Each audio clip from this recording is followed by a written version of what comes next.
Hai, Assalamualaikum warahmatullahi wabarakatuh. Apa kabar kalian semua? Semoga senantiasa kita selalu dalam keadaan sehat walafiat. Amin ya rabbal alamin. Nah, di pertemuan kita minggu lalu kita sudah belajar dan membahas tentang teks laporan hasil observasi. Kita sudah kupas tuntas tentang teks laporan hasil observasi, sudah kalian pahami. Nah, untuk materi minggu ini kita akan belajar tentang mengembangkan pendapat dalam teks eksposisi. Nah, sebelum masuk ke materi pembelajaran, kita harus ketahui dulu kompetensi dasar, peta konsep, dan materi pembelajaran kita. Nah, kita akan ketahui dulu kompetensi pembelajaran kita pada hari ini, yaitu kompetensi pembelajarannya 3.2, menganalisis struktur dan kebahasaan teks eksposisi. Nah, selanjutnya, agar pembelajaran kita berjalan secara terkonsep, kita harus ketahui dulu atau mempunyai peta konsep pembelajaran. Berikut adalah peta konsep pembelajaran kita hari ini. Nah, untuk peta konsep itu sendiri ada mengembangkan, untuk materinya yaitu mengembangkan pendapat dalam eksposisi itu. Yang akan kita bahas hari ini ada 3. Yang pertama, ada menginterpretasikan isi teks eksposisi. Yang kedua, mengembangkan isi teks eksposisi. Nah, yang ketiga ada menelaah struktur dan kebahasaan teks eksposisi. Nah, untuk menginterpretasikan isi teks eksposisi itu sendiri dibagi menjadi 2. Nah, untuk yang pertama ini ada mengidentifikasi tesis, argumen, dan rekomendasi dalam teks eksposisi. Nah, yang keduanya ada membedakan fakta dan opini dalam teks eksposisi. Nah, selanjutnya untuk pembahasan yang kedua mengenai mengembangkan isi teks eksposisi juga dibagi menjadi 2. Nah, yang pertama itu ada melengkapi tesis dengan argumen. Selanjutnya ada menyampaikan isi teks eksposisi dengan bahasa yang berbeda. Nah, untuk pembahasan kita hari ini yang terakhir yaitu menelaah struktur dan kebahasaan teks eksposisi juga dibagi menjadi 2. Nah, yang pertama mengungkapkan struktur teks eksposisi, yang kedua membandingkan kebahasaan 2 teks eksposisi. Bagaimana untuk peta konsep ini bisa kalian pahami terlebih dahulu agar mempermudah pembelajaran kita hari ini. Selanjutnya, jika kalian sudah memahami peta konsep pembelajaran tadi, kita akan langsung masuk ke materi pembelajaran. Untuk materi pembelajaran sendiri, yang pertama tadi kita menginterpretasi makna dalam teks eksposisi. Nah, sebelum masuk ke materi, kita ketahui dulu pembelajaran kita hari ini. Setelah mempelajari materi ini, kalian diharapkan mampu yang pertama mengidentifikasi tesis, argumen, dan rekomendasi dalam teks eksposisi. Yang kedua, membedakan fakta dan opini dalam teks eksposisi. Nah, sebelum masuk ke materinya, kita bahas dulu tentang pengertian teks eksposisi. Teks eksposisi itu apa sih? Nah, pasti kalian sudah sangat familiar tentang pengertian teks eksposisi sendiri karena pasti kalian sudah mempelajarinya di saat kalian masih SMP atau bahkan kalian juga sudah pernah membuat teks eksposisi. Nah, untuk teks eksposisi itu sendiri merupakan teks yang berisi gagasan yang bertujuan agar orang lain memahami pendapat yang disampaikan. Adapun gagasan yang disampaikan oleh penulis atau pembicara berdasarkan sudut pandang tertentu. Untuk menguatkan gagasan yang disampaikan penulis atau pembaca, penulis harus menyertakan alasan-alasan yang logis. Selanjutnya kita akan masuk ke mengidentifikasi tesis, argumen, dan rekomendasi dalam teks eksposisi.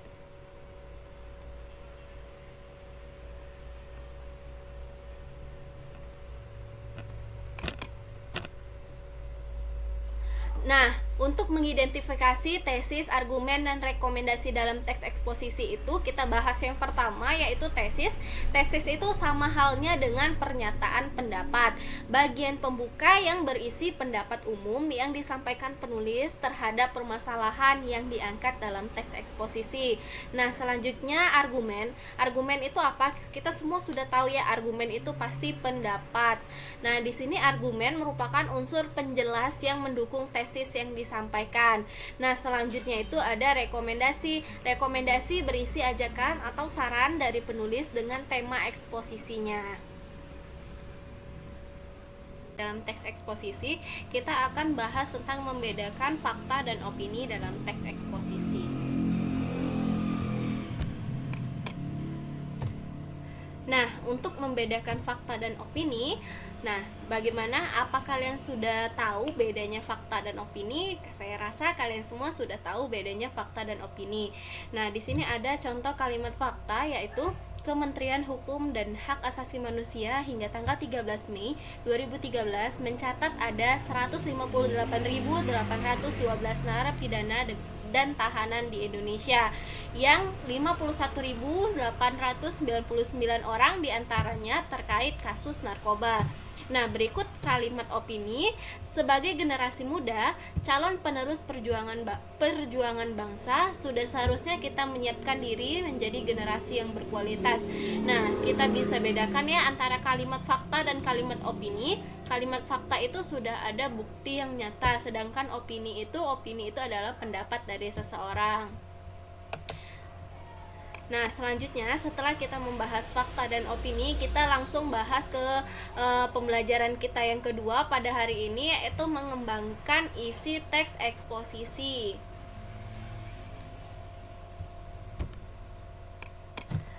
Nah, untuk mengembangkan isi teks eksposisi ini, kalian diharapkan mampu setelah mempelajari materi ini, kalian diharapkan mampu yang pertama melengkapi tesis dengan argumen yang mendukung.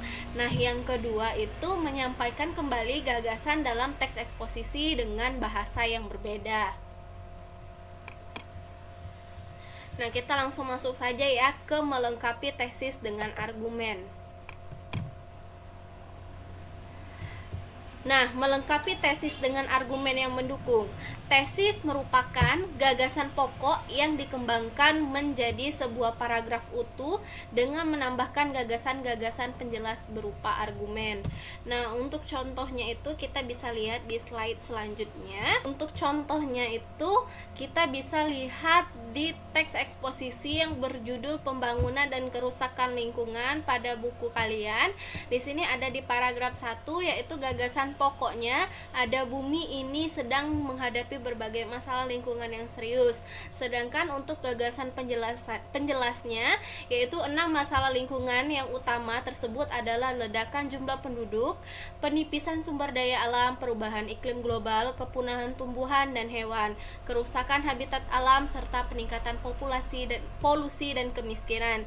Dari hal itu dapat dibayangkan betapa besar kerusakan alam yang terjadi karena populasi yang besar, konsumsi sumber daya alam, dan polusi yang meningkat, sedangkan teknologi saat ini belum dapat menyelesaikan permasalahan tersebut.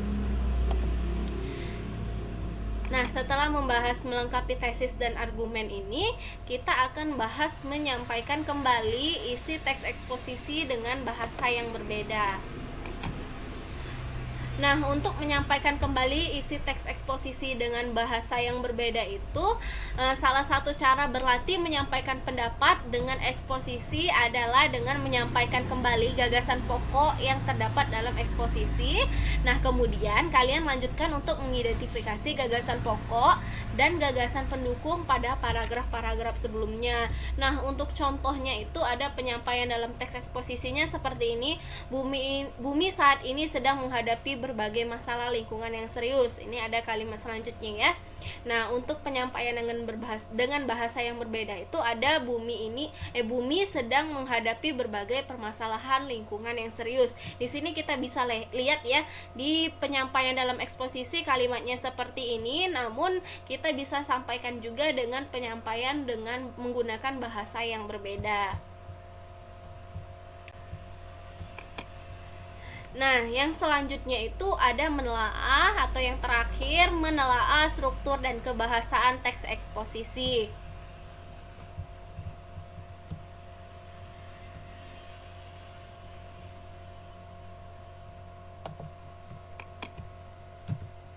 Nah, untuk menelaah struktur dan kebahasaan teks eksposisi sendiri, tujuan pembelajarannya adalah kalian diharapkan mampu yang pertama mengungkapkan struktur teks eksposisi, yang kedua membandingkan kebahasaan dua teks eksposisi. Kita akan langsung masuk saja ke pembahasannya, yaitu mengungkapkan struktur teks eksposisi. Kira-kira apa ya struktur teks eksposisi? Di sini kita akan belajar dan membahasnya. Mengungkap struktur teks eksposisi. Struktur teks eksposisi itu meliputi apa saja? Ayo, ada yang masih ingat nggak struktur teks eksposisi itu terdiri dari berapa? Ya, untuk struktur teks eksposisi itu sendiri terdiri dari 3 struktur. Yang pertama ada tesis. Tesis merupakan pernyataan umum. Yang kedua ada argumentasi. Nah, untuk yang ketiga ada penegasan ulang. Tesis itu apa? Kita akan bahas secara lengkap. Tesis itu merupakan pernyataan pendapat bagian pembuka dalam teks eksposisi. Bagian ini sering berisi pendapat umum yang disampaikan pembicara atau penulis terhadap permasalahan yang diangkat dalam teks eksposisi itu sendiri. Nah, selanjutnya itu ada argumentasi. Nah, seperti yang kita sudah ketahui, argumentasi adalah pendapat, namun dalam teks eksposisi itu sendiri, argumentasi merupakan unsur penjelas untuk mendukung tesis yang disampaikan. Argumentasi dapat berupa alasan logis, data hasil temuan, fakta-fakta, serta pernyataan para ahli. Selanjutnya ada yang ketiga, yaitu penegasan ulang. Penegasan ulang bertujuan untuk menegaskan pendapat awal serta menambahkan rekomendasi atau saran terhadap permasalahan yang diangkat dalam teks eksposisi itu sendiri. Bagaimana untuk struktur teks eksposisi? Pasti kalian semua sudah paham. Nah, selanjutnya kita akan membandingkan kebahasaan dua teks eksposisi. Untuk membandingkan kebahasaan dua teks eksposisi itu, kalian harus ketahui dulu ciri kebahasaan teks eksposisi sendiri. Nah, untuk ciri kebahasaan teks eksposisi yang pertama yaitu menggunakan istilah, yang kedua menggunakan adjektiva, yang ketiga menggunakan afiksasi, dan yang keempat menggunakan nomina dan verba. Nah, untuk yang pertama itu menggunakan istilah. Dalam teks eksposisi banyak digunakan istilah yang sesuai dengan bidang permasalahan yang dibahas. Penggunaan istilah tersebut membantu penulis atau pembicara memperkuat gagasan yang disampaikan. Nah, untuk istilah yang dimaksud itu adalah kata atau gabungan kata yang dengan cermat mengungkapkan makna konsep, proses, keadaan, atau sifat khas dalam keadaan tertentu atau dalam bidang tertentu. Nah, untuk contoh menggunakan istilah di sini kan ada yang pertama polusi. Istilah polusi itu maknanya adalah pencemaran. Untuk yang kedua, iklim. Iklim merupakan kondisi rata-rata cuaca berdasarkan waktu yang panjang untuk suatu lokasi di bumi atau di planet lain. Nah, yang ketiga, istilah drainase merupakan saluran air. Kita akan langsung masuk ke yang kedua, yaitu menggunakan adjektiva. Adjektiva itu apa? Adjektiva itu kalian sudah pasti tahu. Adjektiva merupakan kata sifat. Adalah kata khusus yang menerangkan kata benda.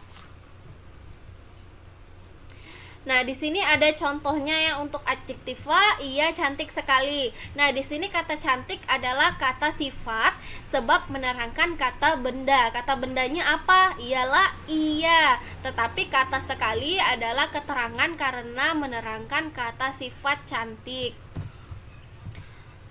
Nah, selanjutnya ciri adjektiva atau kata sifat. Untuk ciri yang pertama itu dapat diberi kata keterangan seperti agak, sangat, paling, atau sekali. Nah, untuk contohnya itu adalah cantik diberi kata keterangan sangat cantik. Untuk yang kedua, dapat membentuk konstruksi se, ditambah kata sifat diulang dan ditambahnya. Nah, untuk contohnya yaitu cantik menjadi secantik-cantiknya. Nah, selanjutnya menggunakan afiksasi. Ayo, masih ingat nggak afiksasi itu apa? Nah, pintar ya, masih ingat semua. Afiksasi atau pengimbuhan adalah proses pembentukan kata dengan pemberian imbuhan baik berupa awalan, prefiks, sisipan, infiks, atau akhiran sufiks, afiks gabung maupun konfiks. Pasti afiks gabung itu? Afiks gabung adalah gabungan antara awalan dan akhiran yang melekatnya pada kata bentukan tidak secara bersama-sama. Sedangkan konfiks gabungan antara awalan dan akhiran yang melekatnya secara bersama-sama. Untuk contohnya kalian bisa lihat di sini. Ada kata kemasyarakatan dan mempelajari. Di sini kata kemasyarakatan mendapat imbuhan ke di awal dan an di akhir dengan kata dasar masyarakat. Nah, begitu juga untuk mempelajari mendapat imbuhan me dan i dengan kata pelajar. Namun di sini kata pelajarnya itu bukan merupakan kata dasar melainkan mendapat imbuhan juga, yaitu imbuhan pe dengan kata dasar ajar. Nah, kita langsung lanjut saja. Untuk contoh yang kedua itu ada kata memunguti dan membacakan. Memunguti mendapat imbuhan memungut dan i. Nah, sedangkan memungut juga bukan merupakan kata dasar. Kata dasarnya yaitu pungut dengan menambahkan imbuhan me di depannya.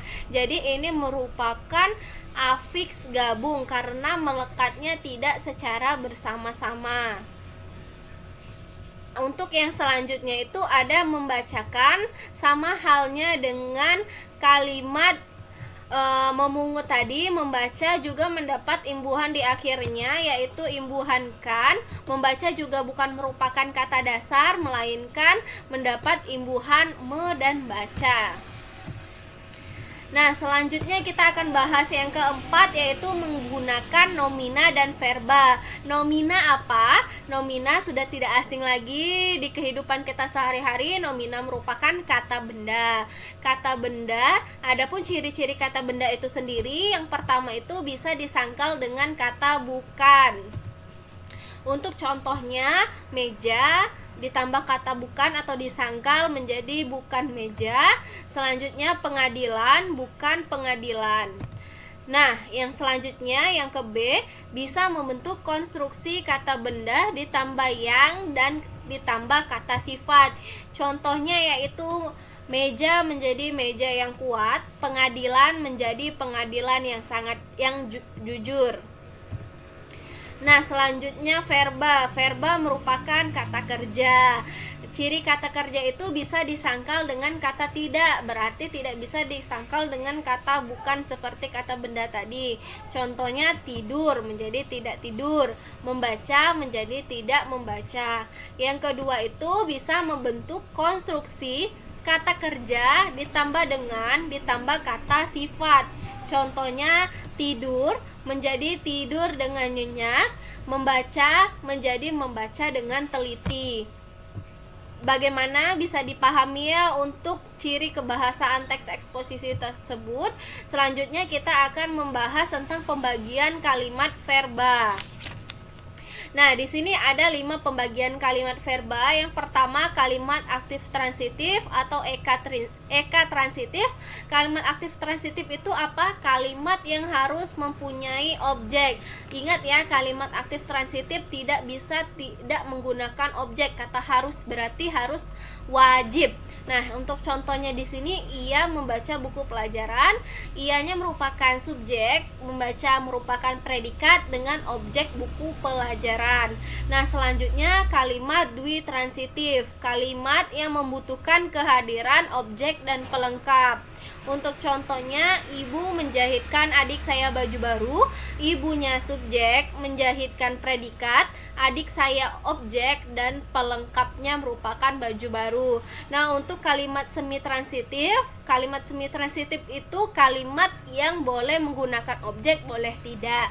Nah, di sini bisa kalian lihat sendiri untuk contohnya ada dua, ada kalimat yang menggunakan ada kalimat yang tidak menggunakan objek dan ada kalimat yang menggunakan objek. Nah, untuk yang keempat ada kalimat aktif intransitif. Kalimat yang boleh diikuti objek, boleh tidak. Untuk contohnya sudah ada di sini, adik tidur siang. Adik merupakan subjek, tidur siang itu pelengkap. Nah, yang kelima ada kalimat pasif. Yang pertama, kata kerja berimbuhan ter, ke, an, atau di. Nah, yang kedua, pasif persona, gabungan kata ganti dan kata kerja. Contoh, adik dimarahi ibu. Nah, bagaimana untuk pembagian kalimat verba ini? Apa kalian semua sudah paham? Saya rasa kalian semua sudah paham.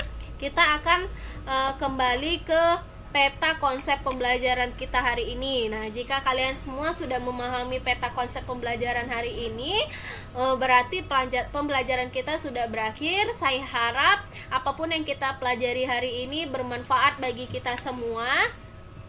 Terima kasih telah mengikuti pembelajaran hari ini dan jangan lupa selalu jaga kesehatan. Terima kasih, selamat belajar dan wassalamualaikum warahmatullahi wabarakatuh.